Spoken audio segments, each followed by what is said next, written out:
Halloween night has always carried a strange energy. The streets seemed to breathe, alive with shadows that stretched unnaturally long beneath the streetlights. The air was cool, crisp, and filled with the smell of damp leaves, crushed under hurried feet. Somewhere down the block, children's laughter rang out high, sharp, and oddly distorted in the stillness between groups of houses.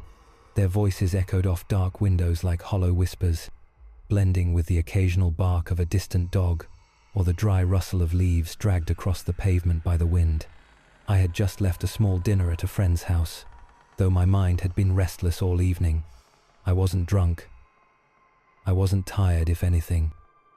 I was too alert, my nerves on edge in a way I couldn't explain. I told myself it was just the atmosphere, the way Halloween warped everything ordinary into something that felt slightly off. The walk home wasn't long, barely over a mile, a path I could navigate with my eyes closed. But that night, even the most familiar streets, porch lights glowed like watchful eyes, jack-o'-lanterns sneered from stoops, and behind each window, shadows moved like silent silhouettes. I wasn't rushing, though. I liked walking at night. Usually, it gave me time to breathe, to shake off the day. But that night, it didn't feel like a reset. It felt like walking into a trap. The decorations grew more elaborate the farther I went. Some yards were fun, silly tombstones with "Here lies my diet" scrawled on foam slabs. Plastic skeletons sprawled across lawns. But others had gone too far. One house, in particular, made me stop. The yard was bathed in sickly green light. Giant skeletons, at least 12 feet tall, towered over fake fog that pooled so thick it crawled onto the sidewalk. Animatronic zombies jerked and lunged behind fake fences, their audio looping broken groans. A speaker somewhere hidden emitted a distorted laugh that seemed to vibrate in my chest. I smirked, shaking my head. Over the top, sure, but impressive. Until I noticed something that wasn't part of the scene. Across the street, just beyond the reach of the nearest porch light, stood a figure. At first, I thought it might be another prop, maybe part of someone's display.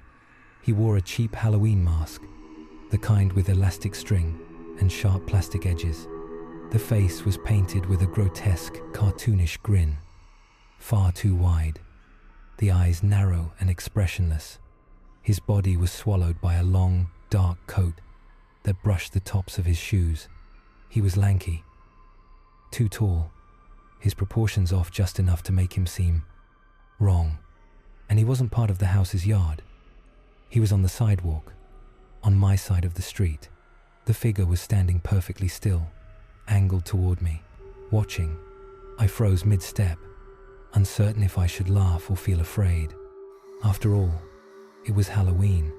People pulled pranks, stood around in costumes to creep people out. That's what I told myself. But something about the way he stood there, silent, unmoving, made my stomach twist. I lifted a hand in an awkward wave, half smiling, like I was in on the joke. No reaction, no shift, no sound, nothing. Just that mask with its grotesque grin, reflecting the weak light. I chuckled under my breath, forcing myself to keep walking. Don't feed into it. That's all it was. A prank. The sound of my shoes on the pavement was suddenly too loud, too sharp. Each step echoed. I could almost feel his gaze burning into the back of my neck. I glanced over my shoulder a block later. He hadn't moved, still standing there. But when I looked again, just a little farther down, my heart lurched. He was closer, not walking, not moving. I hadn't seen him take a step, but somehow, impossibly, he was now at the corner of the street I'd just turned onto. The mask gleamed faintly under the streetlight, that same grin frozen. Watching me, I picked up my pace, telling myself it was coincidence. Different person, someone else in a similar costume. But deep down, I knew. The coat, the mask, the stillness. It was the same man. By the time my house came into view, my nerves were raw. I forced myself not to look back again, not until I reached my driveway. And when I did, I nearly screamed. He was there, at the very end of my driveway, motionless. My chest tightened, my vision tunneling as adrenaline spiked through me. I sprinted to my door, fumbling with my keys, jamming them into the lock with shaking hands. I shoved the door open and practically fell inside, slamming it shut with all my weight. My breath came ragged as I twisted the deadbolt, locked the chain, shoved the security bar down. But even then, it didn't feel safe. I stood with my back pressed against the door, listening. No footsteps, no sound of movement, just silence. I tried to calm down, tried to convince myself it was just a prank. Some guy messing around, nothing more. But the unease wouldn't leave me. The night stretched on, agonizingly slow. I turned on the TV, flipped through channels, anything to drown out the silence. But my eyes kept straying to the window. Every time I looked, he was there, standing at the edge of my yard, staring.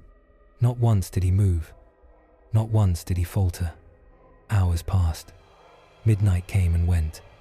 Still, he stood there, motionless, patient. At one point, I thought I saw him shift, just slightly, like his head tilted or his shoulders rolled back. It was enough to make me stumble away from the window, heart hammering. I tried to sleep, eventually. My body was exhausted, but my mind wouldn't stop racing. When I finally dozed off on the couch, it was restless, shallow. Morning sunlight jolted me awake. For a moment, I thought it had all been a nightmare, the kind that feels too vivid until you shake it off in daylight. I hurried to the window, pulling the curtain aside with trembling hands. He was gone. The relief was so overwhelming I laughed out loud. The sound shaky and unsteady. It had to have been a prank. Some asshole kid trying to scare people.